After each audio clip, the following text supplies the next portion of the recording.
if you should see one out in the field. And he proceeded to tell me what to do. If we're out on the road, we see a UFO, we do not go to the launcher, but instead to the nearest launch control facility. Also, we call job control and let them know what we're doing. If we're at a site and we're penetrating, then we have to stop what we're doing, remove ourselves from the site, call job control. We'll have radio contact with all these. Call the job control and wait for further instructions. Now, if we're at the site and we're doing our work, I have to take myself, my team, and the targeting tapes, go into the launcher, close the personnel hatch. Now, all the teams, before you go out into the field, will take with us an armed guard. That's just normal. We have to leave the one guard, armed guard, on top, all by himself, and he's supposed to report to job control or the launch control facility or what he was seeing.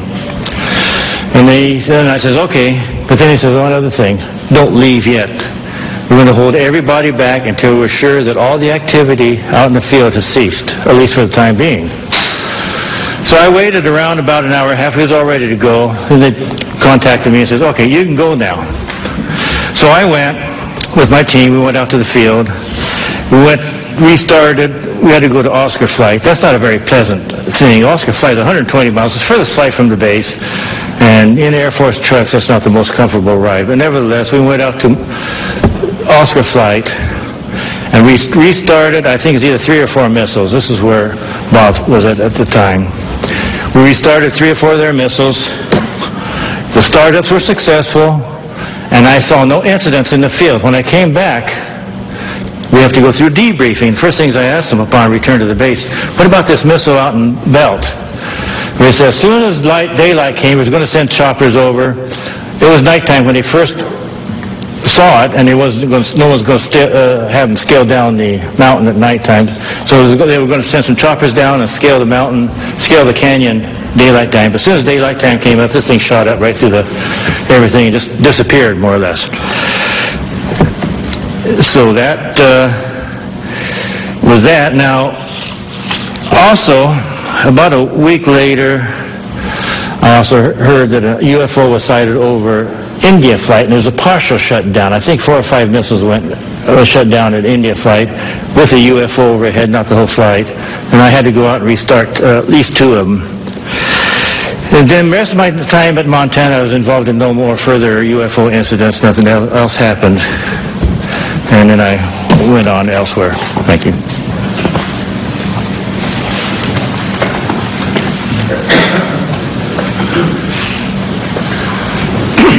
Good afternoon. My name is Charles I. Halt. I retired from the U.S. Air Force in 1991 as a colonel.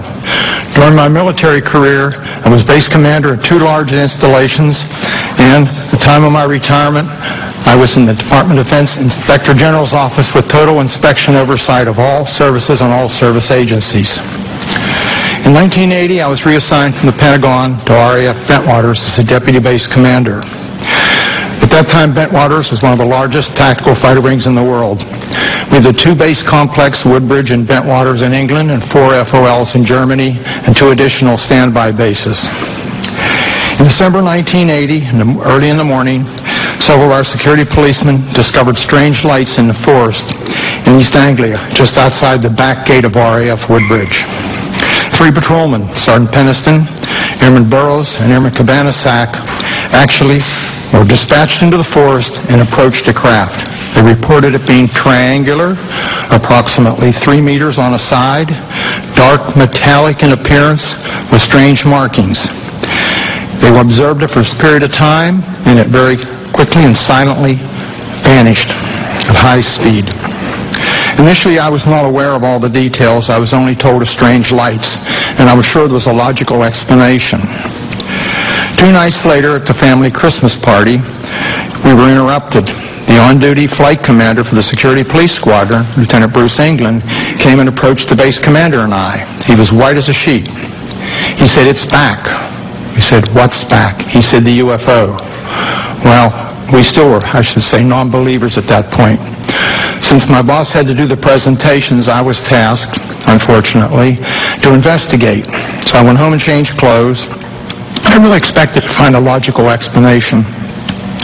I took several security policemen with me, a disaster preparedness NCO who took an APN-27, a Geiger counter, and a camera. I also had my small cassette recorder I carried everywhere when I was on duty. I was taken to the supposed site. We found indentations approximately 1.5 inches deep, approximately 6 to 8 feet on a side, and radiation of 8 to 9 times normal background radiation. Not enough to be dangerous to somebody, but significant. We also found broken branches on the trees. While we were milling around trying to make sense of the whole thing, one of the individuals with me suddenly spotted something. Off through the forest was a bright, glowing object. The best way I can describe it, it looked like an eye. It was bright red with a dark center. It appeared to be winking. It would sort of... It was shedding something like molten metal. It was dripping off it. It silently moved through the trees, avoiding any contact. It bobbed up and down, and at one point it actually approached us. We tried to get closer. It receded out into the field, beyond the forest, and silently exploded into 5 white objects. Gone. So we went out into the field looking for any evidence, because something had apparently been falling off it, and we found nothing. But while we were searching around in the field, one of the people with me noticed some objects in the sky to the north. There were 3 or 4 objects in the north, brightly colored, changing from elliptical to round, and moving at very high speed and sharp angular movements as though they were doing a grid search. While we were watching them, somebody else noticed to the south there were 2 objects just sort of hovering in the sky. One object approached us at very high speed, best guess is 3,000 to 5,000 feet, somewhere in that neighborhood, stopped directly overhead and sent down a concentrated beam at our feet. It was about 1 foot in diameter. The best way I can equate it is sort of a laser beam. We stood there in awe. Was this a warning? Was this an attempt to communicate? Was this a weapon? Or just a probe? Just as suddenly as it appeared, click, it disappeared. We stood there, really concerned. About that time, we noticed the other object to the south was sending down beams, about a mile and a half away over Woodbridge Base. We had 3 different radios with us, the police radio, the security police radio, and I had the command net. All 3 radios were functional. We were talking to control centers. They were constantly breaking up, and we had great difficulties communicating, but we were able to discern that on the police and security net that some of those beams were either falling into or near the weapons storage area, and there's a great deal of concern. It really bothered me at the time. Every time something of significance happened that night, I kind of clicked on my little tape recorder and recorded it so I'd have a record of it for the next day. Unbeknownst to me, a copy of that was released by one of my co-workers several years later, and hence there was a lot of publicity. My superiors at the time were informed what happened. I briefed my boss. I played the tape for him. He listened intently. He was aware of the incident because he was monitoring the night before on the radio. He and several others were. He took the tape to the 3rd Air Force staff meeting the following Wednesday. 3rd Air Force was the Air Force headquarters at that time in England. Played it for General Baisley, the commander and staff. They all sat silently. The decision was, it happened off the base, so it's a British affair. In other words, they were loath to get involved. So my boss came back and threw me the tape recorder, and I said, well, what do we do, boss? He said, get with Squadron Leader Moreland, who was the British liaison officer, and do a report. It's their problem, not ours. Gosh, here I am kind of caught in the middle, and I'm a junior guy here. Whoa, why did I ever get involved? Well, Squadron Leader Moreland was on vacation in Wales at the time. He came back, and he was quite upset that he was in the middle of the thing, too. So he said, well, write a memo. So I wrote I shall call it a cleaned-up memo, just kind of unexplained lights, just to kind of get them to come out and investigate and look into the thing. Well, I gave it to Moreland. Unbeknownst to me, Moreland sent a copy to his superior, 3rd Air Force. I didn't know that at the time. The copy to MOD was apparently buried in the files. Days turned into weeks, and weeks turned into months, and I almost forgot about the incident, to be honest with you. Gave up. Several years later, one of my co-workers was playing a copy of my tape at cocktail parties and caught somebody's ear. Somebody started asking questions, and he said, oh, Holt wrote a memo. The next thing we know, there was a Freedom of Information request came into Bentwaters. Of course, there was no official copy. We didn't have word processors in those days. We used typing manifolds in the old typewriters. We were just transitioning. And the only copy was an onion skin that I had in my desk. So my boss went back and said there's no official record of it. Well, somebody else found out the 3rd Air Force had a copy. Well, Pete Bent, a good personal friend of mine, was the acting 3rd Air Force commander, called me and he said, "Hey, Chuck, I've got a copy of this memo. We're going to have to release it." I said, "Please, burn it. Your life and mine will never be the same. You and I don't need this." Well, need I say more? The tape came out, unbeknownst to me. The memo came out, and a lot of publicity. But the event certainly happened. Now, some things have happened since then. I was very innocent at the time and believed what I was told. I asked the OSI if they had an interest, and I was told, "Oh, no, not at all." Wrong. I found out later that the airmen were, how should I say, pretty harshly interrogated that were involved. I have never been debriefed.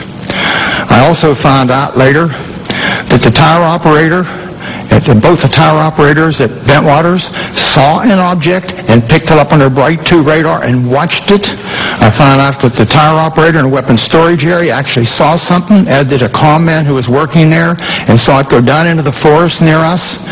And also several other people around the base saw it. It's kind of interesting. What did we see? I have no idea what we saw that night. I do know it was under intelligent control, and in my personal opinion, it was either from another dimension or extraterrestrial.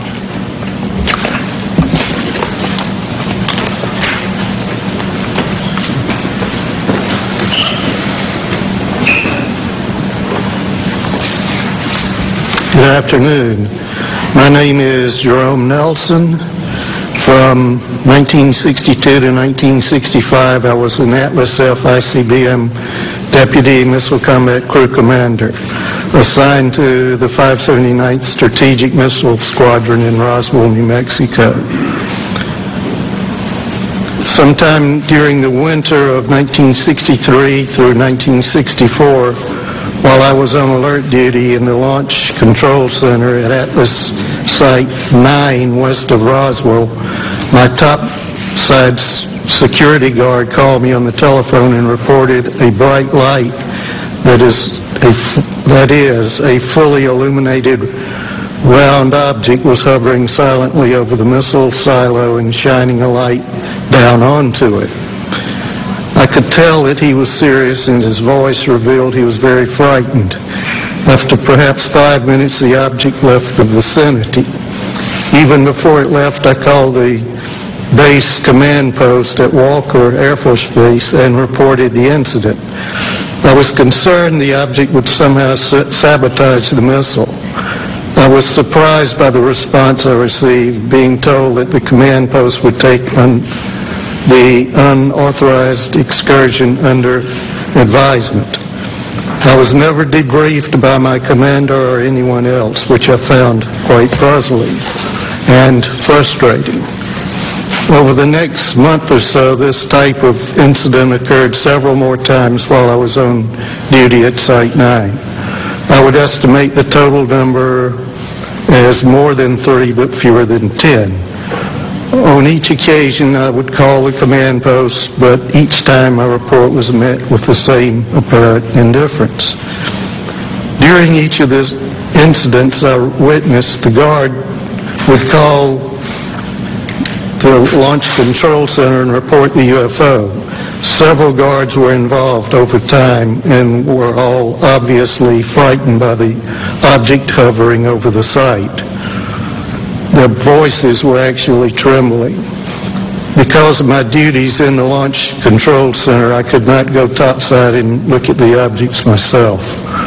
Only decades later did I learn that at least one missile facility technician, Bob Kaplan, had been ordered to report to the Office of Special Investigations on base and make a report about the similar incident he had witnessed at Site 9 during the period. At the time, this development was kept from me and my missile commander. I do not know whether anyone else was interviewed by the OSI, but I wasn't. That's my report.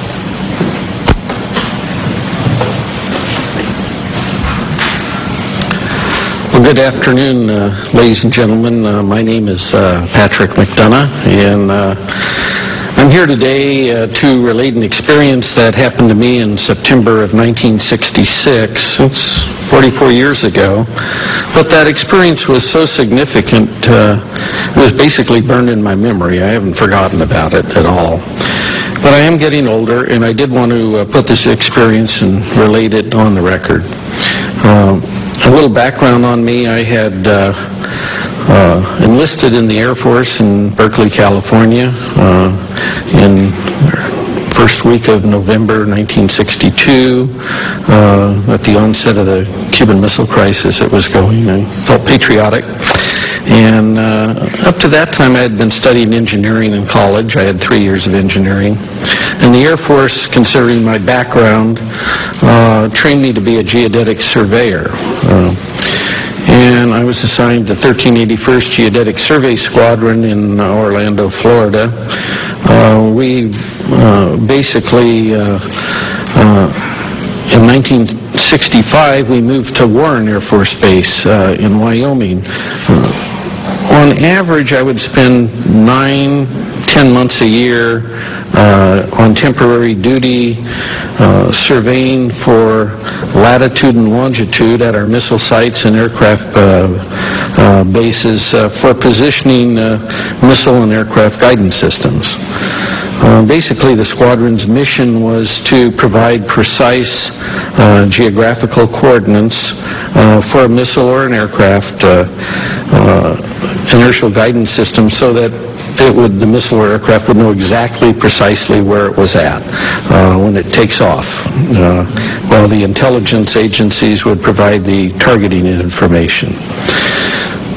In early September of 1966, myself and 2 other airmen, Airman First Class Al Kramer and Airman Third Class Charlie Coates, we were temporarily assigned to Malmstrom Air Force Base, and were ordered to provide or perform the initial geodetic surveys for the last 50 missile sites there. There already was 150 Minuteman I sites, and we were putting in the last 50 for the wing. And basically, we were assigned to the Site Activation Task Force they call SATAF. It was Boeing, really, the prime contractor. We were given a government truck, no radio, anything in it. I was the chief of party. I was the observer on our small 3-man team. Al was the recorder. Charlie was, we were trying to train him both in observing and recording. We normally would arrive at a missile site at about in early evening. We'd set up our instruments, and basically what I was doing was the star observation to provide precise latitude and longitude. On the night of this incident that happened, we were completing a series of what we call celestial astro-azimuth observations southeast of Conrad. And I was doing the observing, Al was recording, and Charlie was assisting Al with the chronometer on the time hacks as I tipped on Polaris.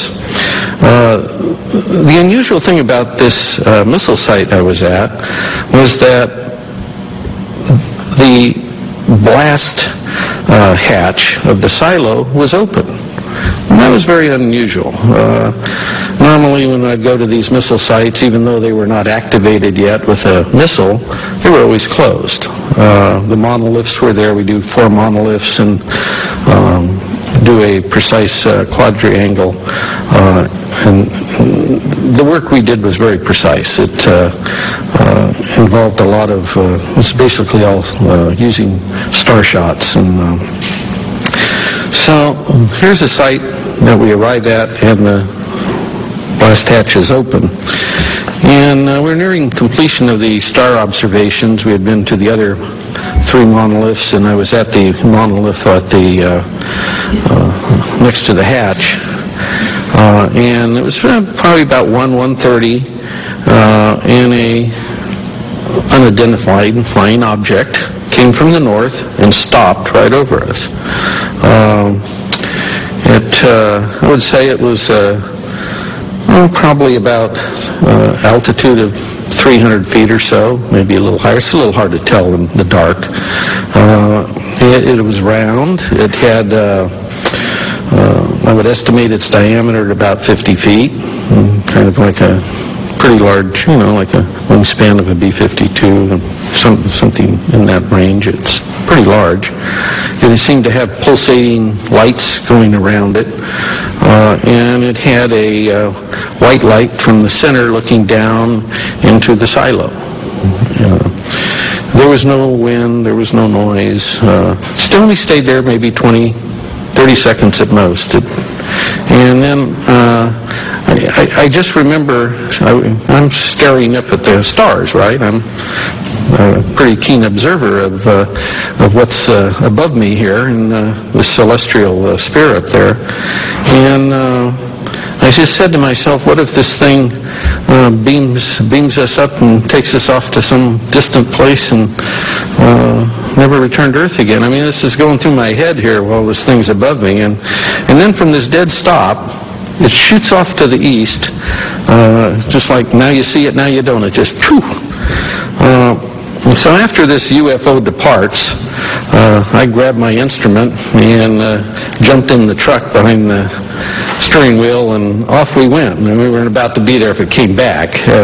We didn't have guards with us because there was no missile. We didn't have a radio because we're not really in contact with the Air Force Base. I don't know any of this other stuff is even going on, to be honest with you. I mean, we're just kind of out there on our own doing these sites and mailing our material back. I wasn't even aware there was a UFO problem per se. But as it turned out, the night's events weren't totally over with us at that point. As we sped away and on our way back to Conrad, and the Army Corps of Engineers had base rocked all the roads to take the weight of these missiles they were bringing in. And, of course, these are new sites, and they took down all the signs to make the roads wider. And I go over the hill and come down. The headlights come down. There's no road there. It teed, And so I tried to make you either went to the right or left. I tried to go to the left towards Conrad, and the truck flipped over. And we ended up upside down. Fortunately, none of us were hurt. We walked probably about 2 hours to a nearby farmhouse, if you call that nearby, and called the Montana Highway Patrol.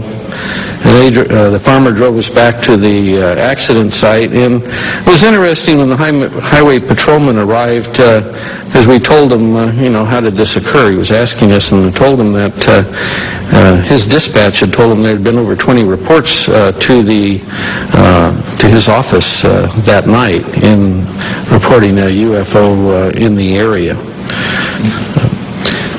I wrote incident reports to the SATAF, Boeing, Montana's state regarding the accident. But, what was interesting was I never heard anything from the Air Force regarding the incident. And I never had there was no retribution or reimbursement required from me for rolling this truck. And this truck had 18 miles on it that afternoon. It was a new truck.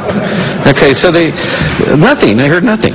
So this part was good because I didn't really want to buy the truck. I went back to my headquarters at Warren Air Force Base, and about a month and a half later, I was discharged. I did not mention wrecking this truck up in Montana on one of my TDYs. They didn't ask me, and I didn't mention it. I didn't want to buy it. But I must say now, in my 4 years that I had with this Geodetic Survey Squadron, I had worked on the latest missiles and aircraft in the U.S. Air Force inventory. And I worked everywhere on these guidance systems. And I never saw anything in the Air Force inventory that could perform like this UFO did. It's I don't know what it was, but we sure didn't have any. I never saw anything like it. And I'd like to thank all of you for being here today, and thank the National Press Club. Hopefully someday we'll know in the near future that the government will perhaps release any information they have on UFOs. Thank you very much.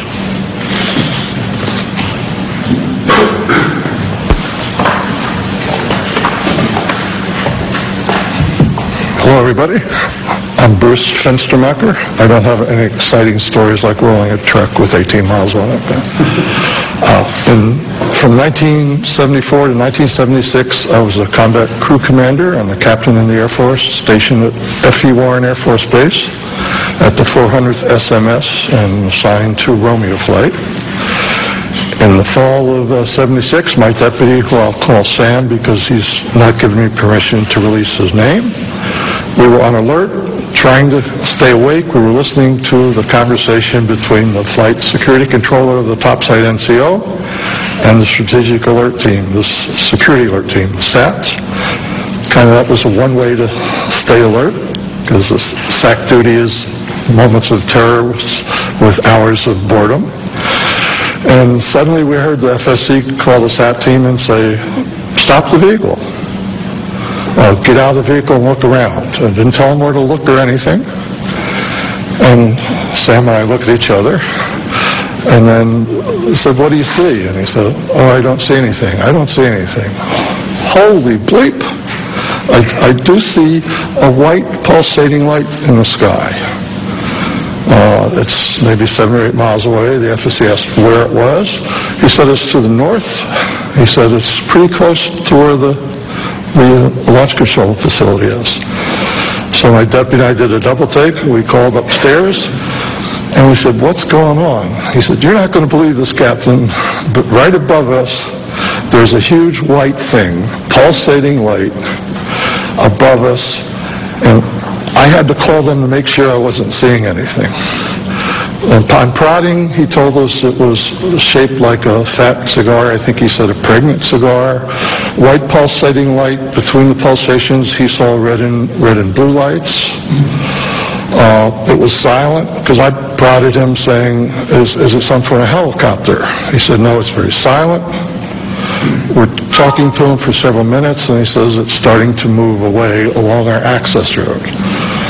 So we hung up. My deputy and I are saying, "What do we do? We got to report this." He calls down, the FSC calls down shortly and says it's over one of our launch facilities, the missile silos, and it was the closest one along the access road. So I ordered the SAT team to go to that site. And they called in through the FSC, so they had to go back for batteries. And they were a little slow getting out, so I was kind of ordering them, "Come on, get on, get going." And at the same time, we contacted the SAC command post at F.E. Warren. And the NCO answered, and we told him the story, and he laughed and said, "When it eats the SAT team, call me back." So the SAT team never got to that LF. It silently moved again to another launch facility. We called the SAT team 3 or 4 times. We called the command post 3 or 4 times. The last time, and we got the same nonchalant attitude. The last time I said, "Are you logging this?" And they said no. So I said, "Give me the officer in charge." And he said, "Well, he's busy." I said, "Well, either give me the officer in charge or I'm going to wake up the base commander, the squadron commander, because there's something going on. Something's messing with my LFs. They were mine for that period." So the officer came on, and I said, "You need to log this or I'll wake everybody up." He said he would. He called us, his NCO, a different NCO called us back a few minutes later, took the log of what had happened in a timely sequence. So it went to another LF. The SAT team had to come back for gas. Then it said it had car trouble. It could only go 5 miles an hour. So, long story short, after about an hour and a half, the flight security controller said he could see it over another launch facility still down the road. And then he said, it suddenly and silently just went away up to a star size and then disappeared. So that was it. It was an exciting rest of the tour. The next day we were relieved by another crew to go back home. And I went upstairs, and the FSC is lying like in a chair in almost a fetal position. And I talked to him, and he was scared. He said, "I can't sleep. I can't get that thing out of my mind." And I said, "What the heck was with the SAT team?" He said, "Both my deputy and I were prior service, so we got along well with the enlisted guys." So I said, "If you promise not to tell anybody," they told me they were not going to go to any LF with that thing over. No direct orders, no nothing, and in fact, they never left the launch control facility. We picked up the Quebec team on the way back, the Quebec crew, because Quebec was on the way to Romeo, and SAC liked to save a little gas, so we rode share. And they told us that earlier that evening, they had the same sort of thing flying over several of their launch facilities. And I said, "What happened? You reported it." And they said, "Are you crazy?" We didn't report it. We're not going to report it. I said, "Well, I did." He said, "Well, if you tell them about us, we're going to say it never happened." So we went back home. I reported to my squadron commander. The next few, we always have departure meetings when you go out for alert. The next several departure meetings, we had an unusual visitor. We had an officer in a uniform telling us that you may have heard rumors about this. It didn't happen. It's top secret. And I wanted to stand up and say, which is it? Didn't it happen, or is it top secret? So that's my event. I think Mr. Salas comes back. Thank you.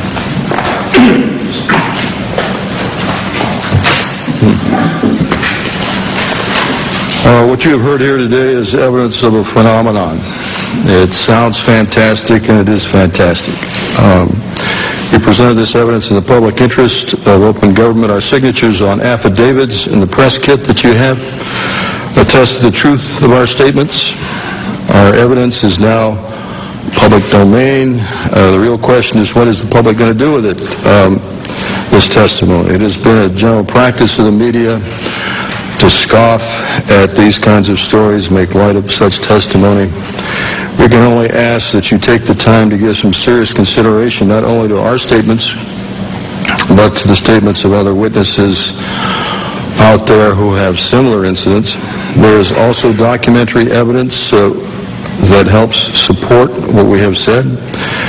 We hope you will take the time to at least take a look at those, research this a little bit, and if you do, I think you'll come to the same conclusions that we have. That is, that the UFO phenomenon is real, not imaginary. There's current excessive secrecy in our government surrounding this phenomenon. Unknown aerial objects have, in fact, been observed over many of our nuclear weapons bases and other nuclear facilities, and in some cases, the appearance of these objects coincided with compromising the operational readiness of our nuclear weapons. Although each of us might have different opinions about the meaning and intent of these incidents, I think we can all agree that the tampering with nuclear weapons is a national security concern. This is Air Force official policy on UFOs. This is dated 2005, but I believe it is current policy. I'll just read one part of it. It says, no UFO reported, investigated, and evaluated by the Air Force was ever an indication of threat to our national security. That is clearly misleading. It is false based on our testimonies.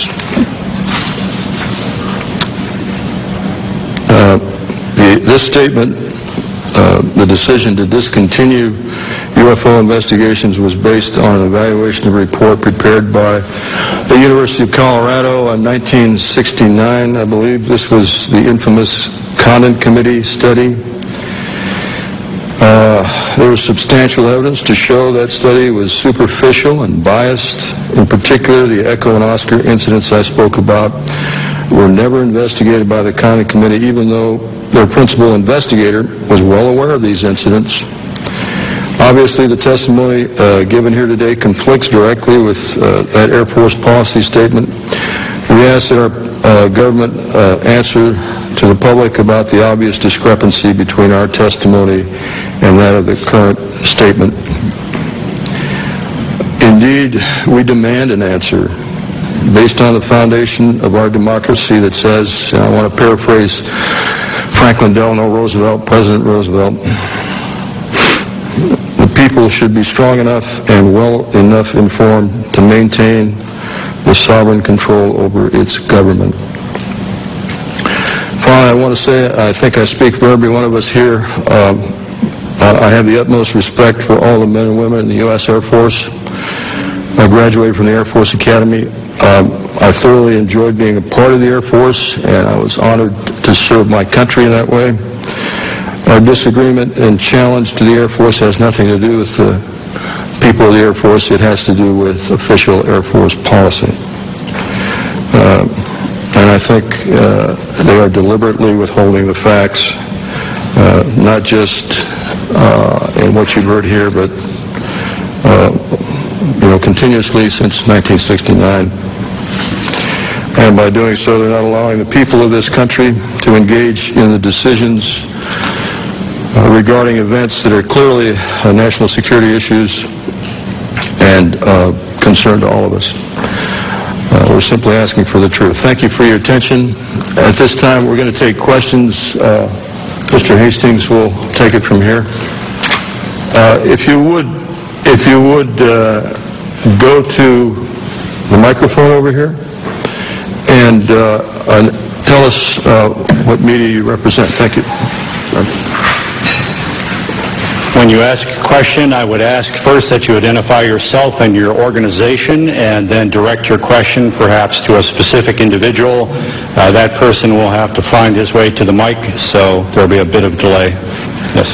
Pat McCune, the Daily Trojan, University of Southern California. We just did a big event here, and LucasArts, Mr. George Lucas himself.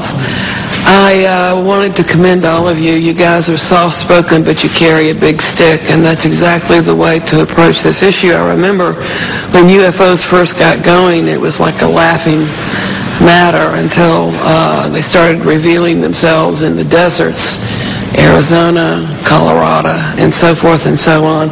I'm standing up here not only because if I'm a resource to anybody, if LucasArts is, please let me know, and I'm glad to do whatever I can to help you.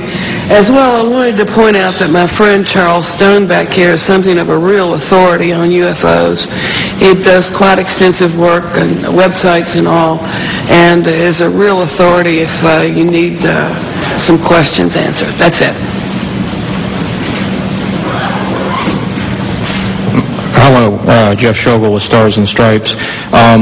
Two quick questions. Mr. Hastings, you had mentioned that this is an ongoing phenomenon. Is there an incident later than 1980 that you are aware of? And then also, are there any testimonies here today that are new that have not yet been documented or been in the public domain? This is a cross-section of the witnesses who've come forward. The latest incident involving nuclear missiles was at Malmstrom Air Force Base in 2007. However, the person is still active duty Air Force. I'm not going to elaborate on that until that person is separated from the Air Force. Another incident occurred at the Nellis Air Force Base, Nevada, Area 2 weapons storage area. A series of incidents, the latest being in April of 2003, in which there were unidentified aerial objects maneuvering near the weapons bunkers at that facility. More recently, civilian sighting reports in Orange County, California, at the Seal Beach Naval Weapons Station, a series of bunkers, again, containing nuclear weapons. There were local media reports of multiple sightings in March of 2009 near this weapons storage facility. This is ongoing. This is the tip of the iceberg.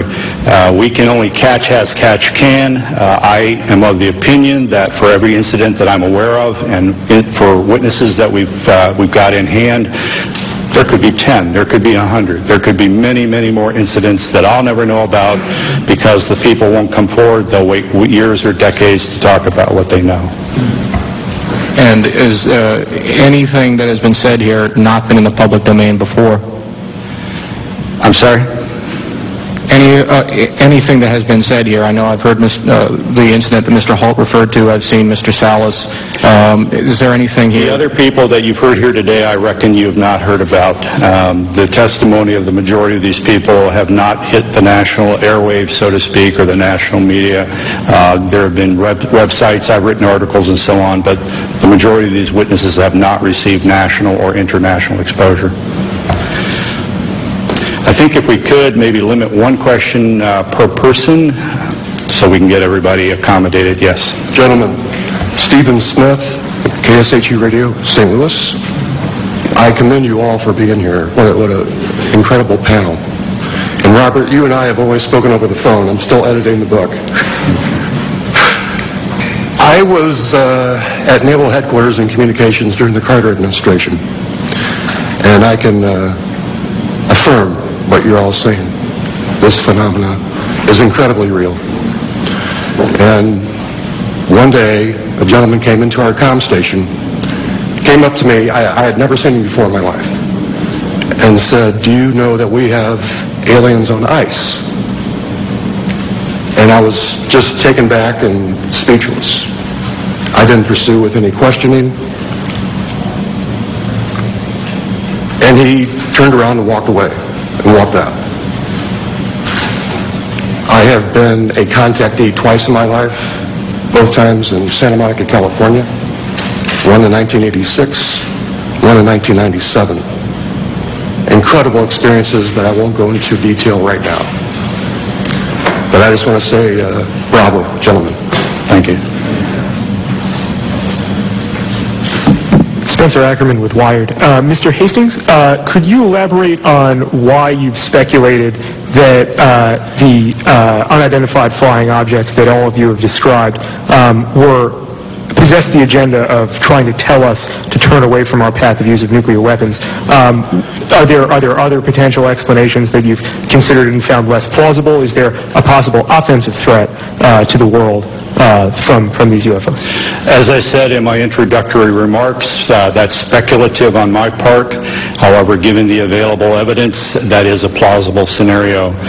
We can clearly say, based on radar data, which are empirical, not anecdotal, that these objects have been tracked since the early 1950s, if not earlier, traveling up to 7,000 miles per hour, making right-angle turns at high rates of speed, instantaneously hovering, reversing course. If we or the Russians or any country on Earth had those kinds of craft in the early 50s, why have we spent the last several decades developing fixed-wing aircraft of far inferior abilities? These are clearly, in my view, a technology from somewhere else piloted by beings from obviously another world or another dimension. Moreover, the fact that missiles have been tampered with here and in the former Soviet Union, and on one occasion in each country, about which I am aware, actually activated. I think we can rule out that these are the Americans attempting to start World War III or the Russians attempting to start World War III.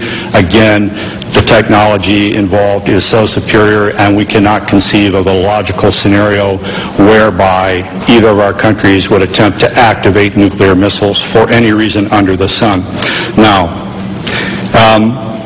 our opinion is that whoever these beings are, they are indeed attempting to send a signal that we are playing with fire, that we are gambling with the human race's future. There are other possible scenarios. I have half-jokingly said from time to time, maybe they're planning to invade Earth, and they don't want to inherit a radioactive environment when they do. Now, I don't believe that's what's going on by any means.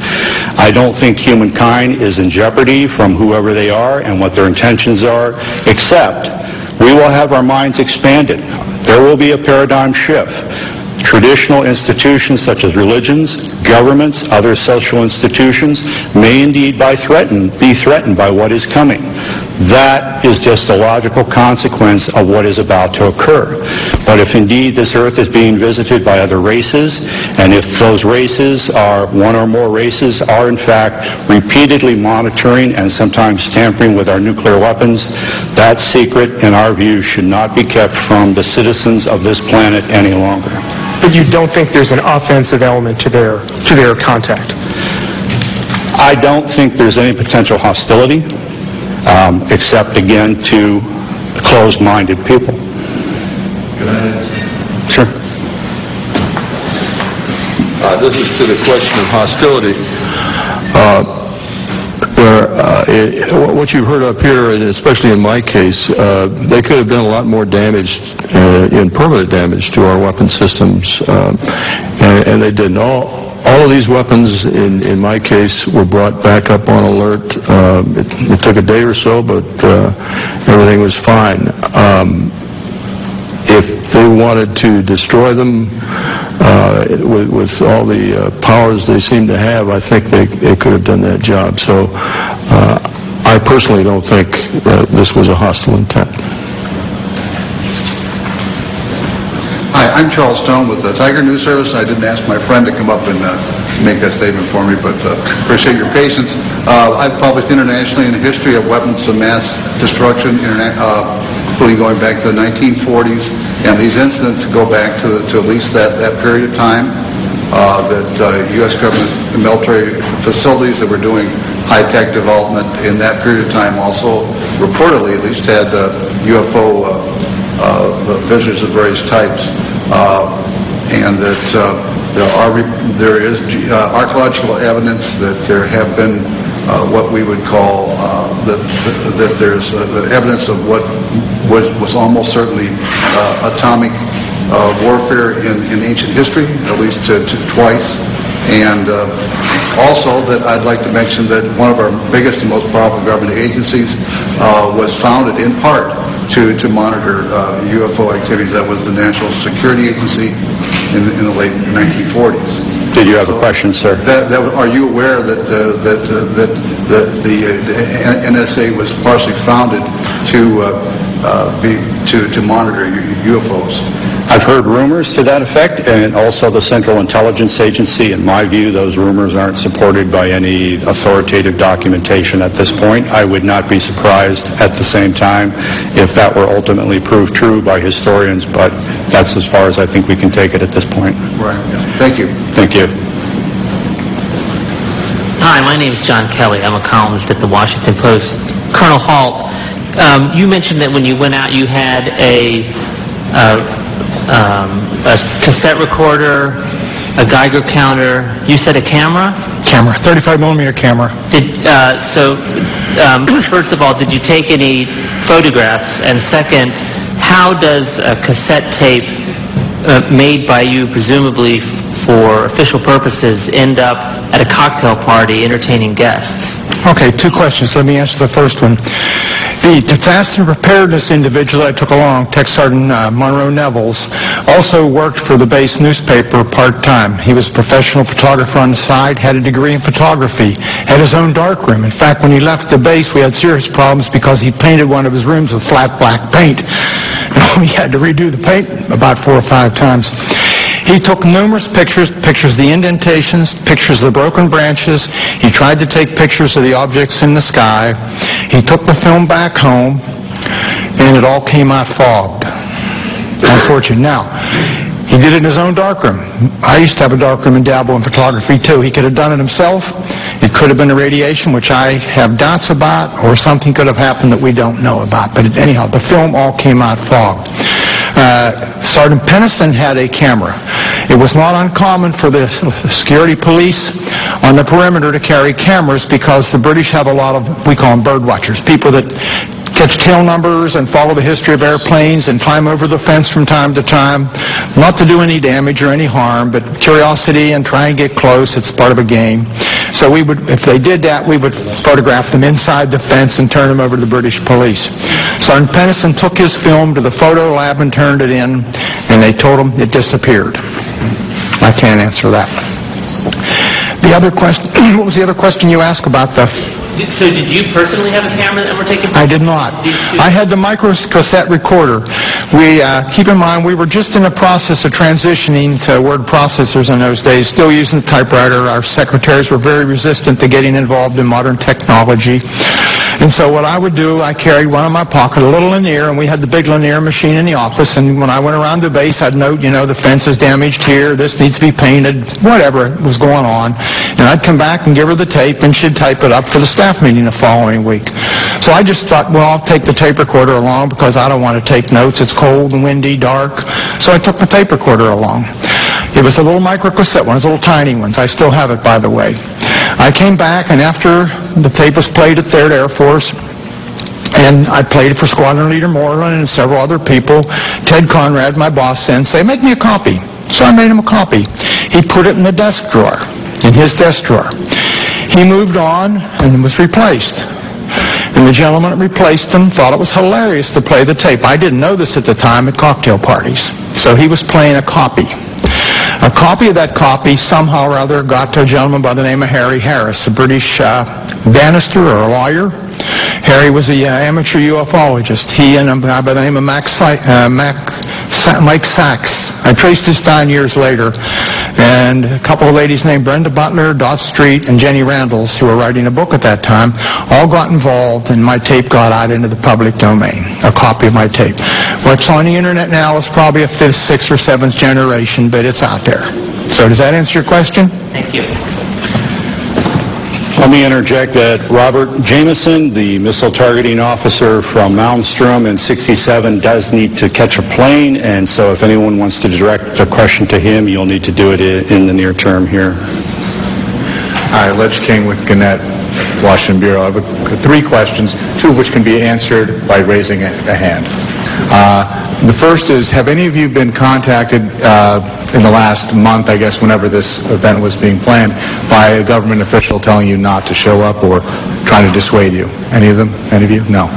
Second question is, Mr. Hastings alludes to the fact that there's a message being sent here that we ought to get rid of nukes. How many of you subscribe to that theory?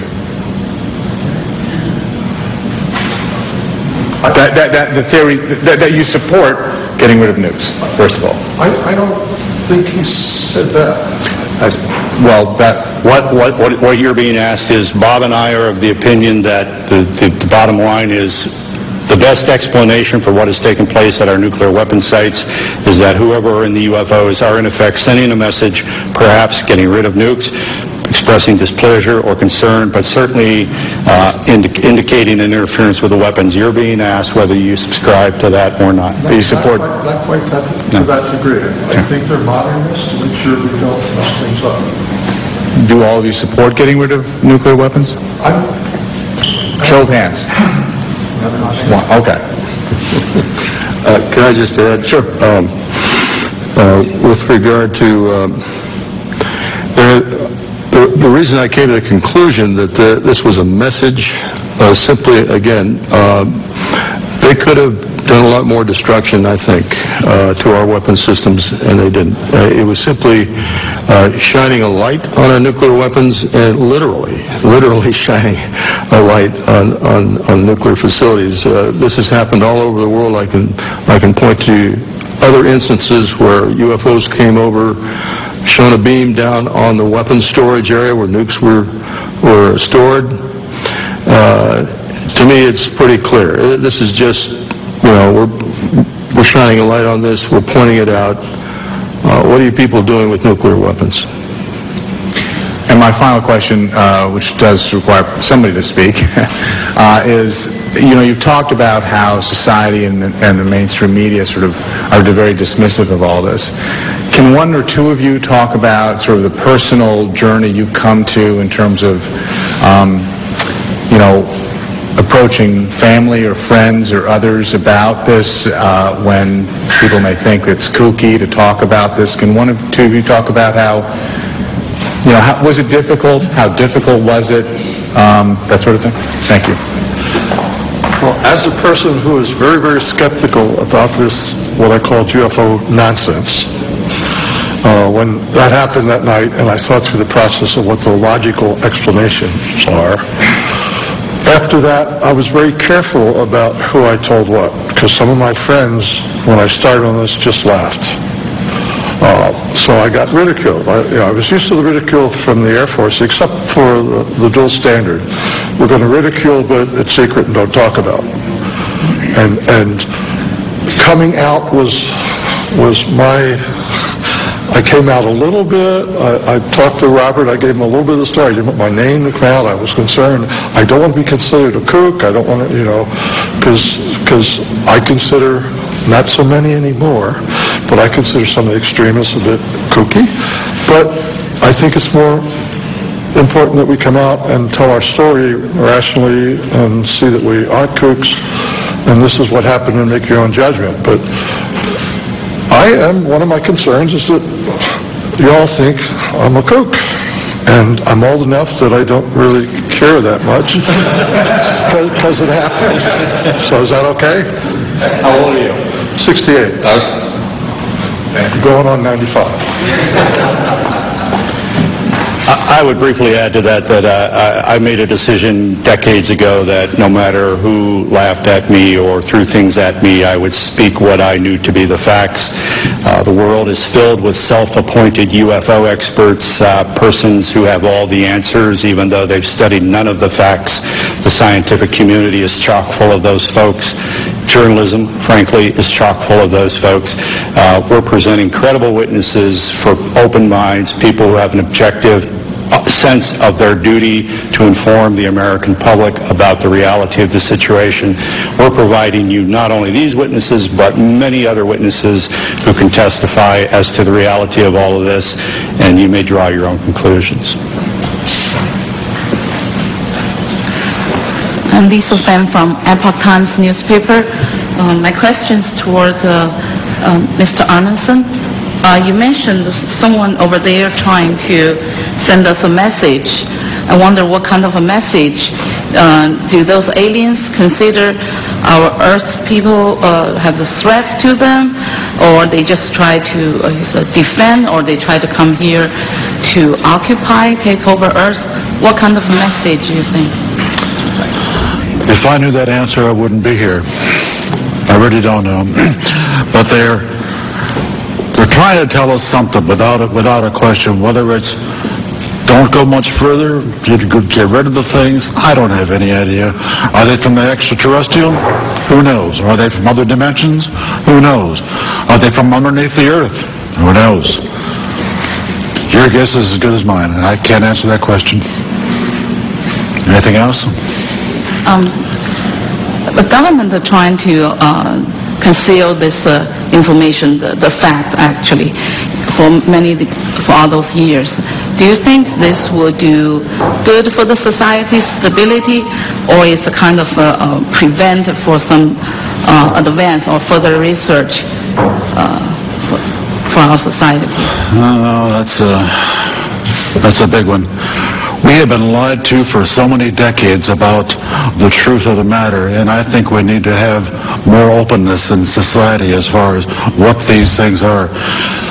Recently, in the last year or two, the Catholic Church has said publicly, it's okay. ETs can exist. They're our brothers, and they are theologically saying it's okay to believe in extraterrestrials. And if the Catholic Church says it, it's got to have a big stick, I would think, as far as the Western world is concerned anyhow.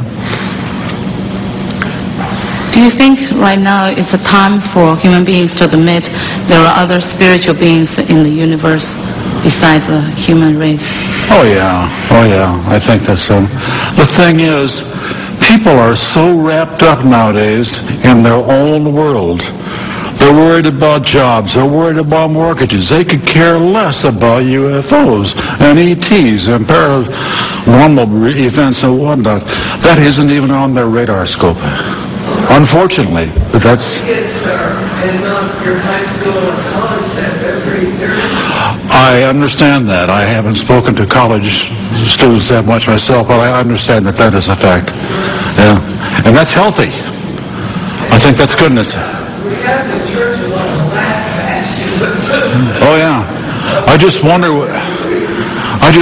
what's in the archives in the Vatican as far as UFOs and things like that are concerned. If that could be released, wow, I bet it would blow the socks off a lot of people.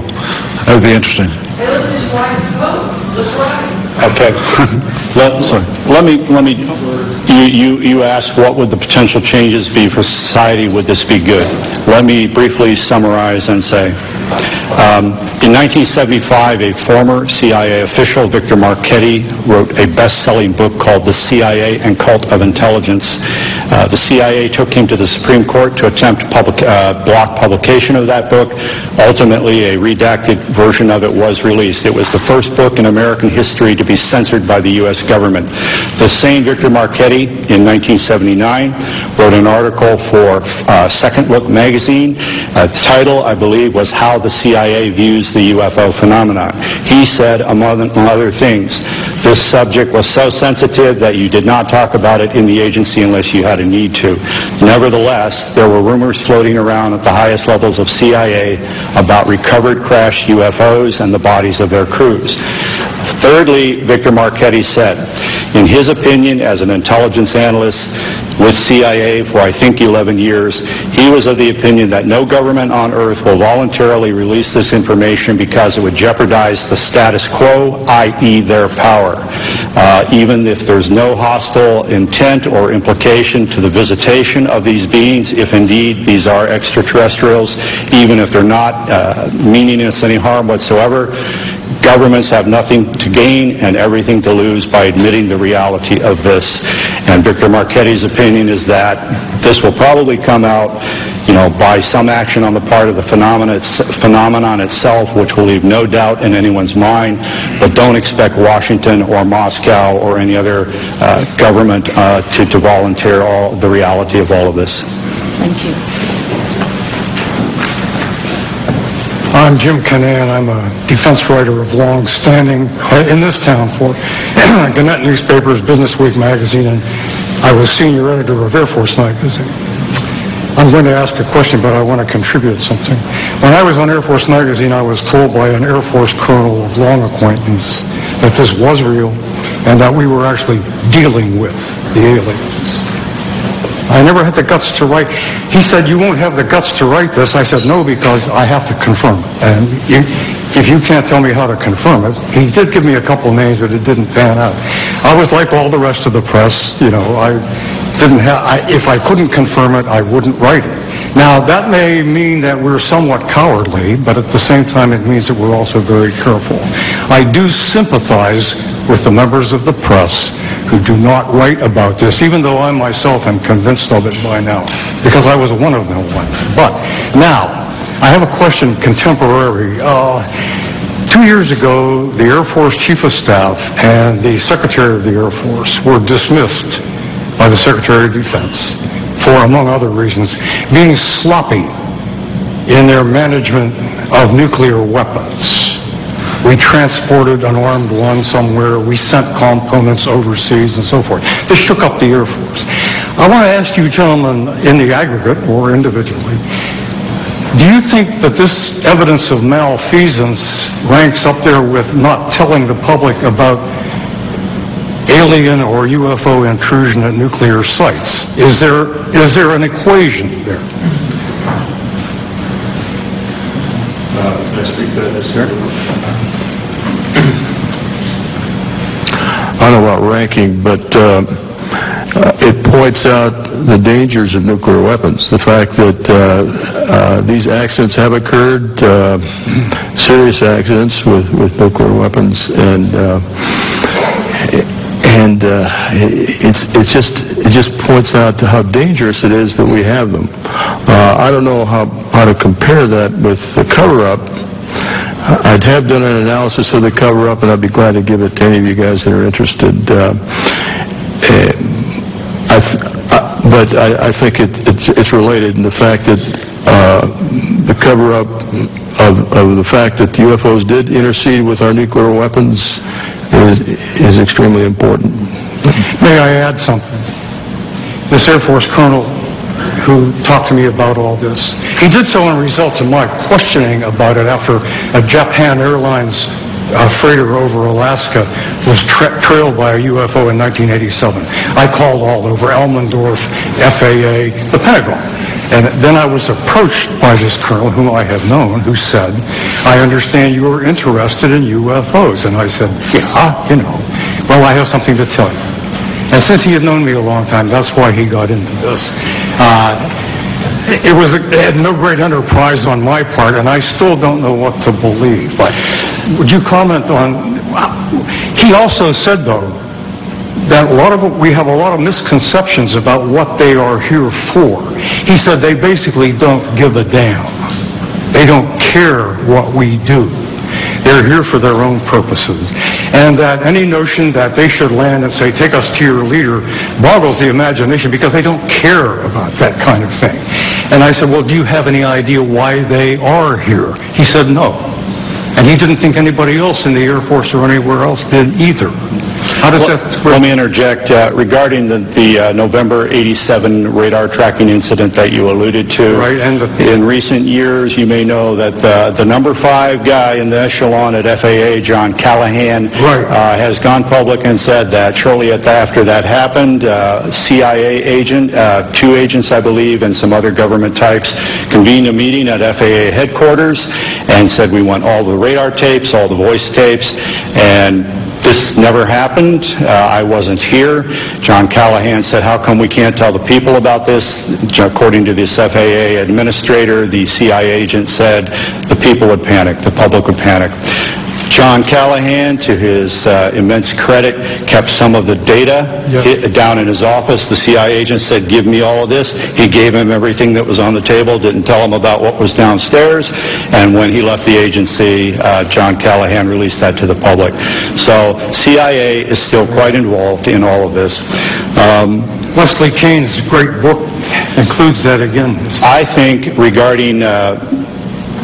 Well, to follow up on the other part of your question about, what are they up to, why are they here, and so on, no one knows. Maybe the people at the CIA and the Pentagon and the Kremlin don't even know. However, these very simplistic scenarios of if they're real and they're here, why don't they land on the White House lawn? Well, if they're anthropologists and this is a classroom experiment, you don't interject yourself into the experiment you observe.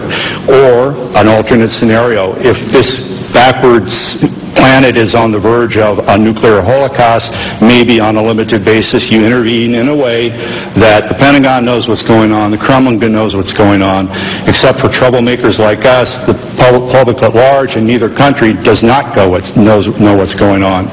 So in effect, you send a signal, in my opinion, to governments about nuclear weapons without alarming the general populace. The late Dr. J. Allen Hynek, who was a UFO skeptic, he worked for Project Blue Book for so many years, he eventually believed, I've been wrong, science has been wrong, these are real, and we should check into it. When asked why, the aliens, if that's who they are, do not visit us, he said, a zoo is a nice place to visit, but you don't communicate with the lizards.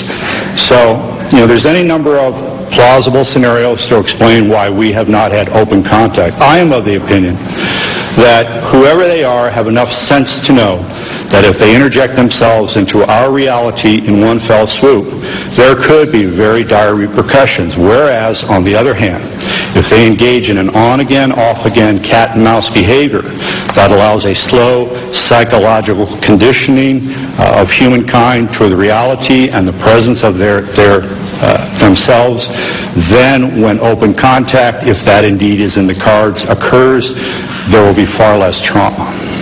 Thank you. I wasn't meaning to contest your point of view, by the way, merely pointing out what I had heard. It's all right. Michael Rank from Lancaster County. Al and I came down this afternoon, and we were talking about the fact that we are now able to combine human and non-human genetic materials by our medical sciences. And I don't know whether any of you have had a chance to read Professor Jacobs' book, The Threat. He's a tenured professor at Temple University, and he has been doing regression therapy with abductees for years, and he has quite a body of knowledge there. One of my reasons for asking this is, being an old district attorney, the definition of murder is the unlawful killing of another human being, but nowhere does it say, does it have to be 100% human? Can it be 1% human? I'm waiting for somebody to play that card. I'm out of the business now, but that might be fun. The other issue is the toadies in government who are following their orders to lose the files in Freedom of Information Acts, I think might take a totally different view as to their attempt to preserve their jobs if they realize that there might be an argument made that there's a First Amendment violation by suppressing the truth about these things that have been found and seen and so forth. The suppression works to favor certain religions versus other religions. Thank you. Anyone else? Thank you for coming. Again, all of us will be available for one-on-one interviews for some period of time. Thank you.